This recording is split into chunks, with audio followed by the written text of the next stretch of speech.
For my Module 1 Pure Response video, I chose to review Lindsay Abbey's interpretation of what is at stake when classifying certain cultural products as art and others as not art. The overall video is really easy to understand and comprehend, which can be very difficult given such a hard topic to discuss. At the beginning of your video, you started by defining culture and how cultural products define one's background.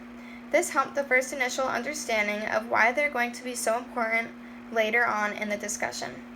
You then moved on to explain how curators pick specific pieces even though the common public may not have a complex understanding of the culture being represented by the product.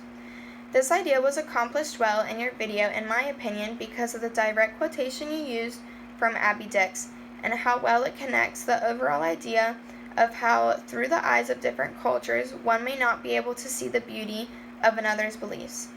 The strategy you use by elaborating later on to explain how even people with art authority can misinterpret ideas by their own personal taste and position in the market economy also really helps strengthen the quote you used in the beginning.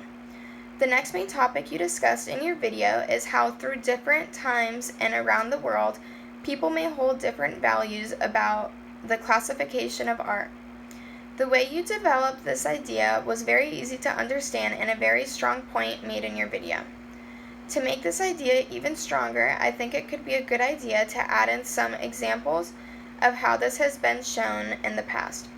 For example, you could mention how different religions may not see any importance in an item because of their personal beliefs rather than someone else who portrays that piece extremely valuable. A real-world example of this can be seen through Hitler during the Holocaust. He burned and destroyed many pieces of art because of his particular views and bias. By adding in some real-world ideas, I believe your argument could be that much stronger.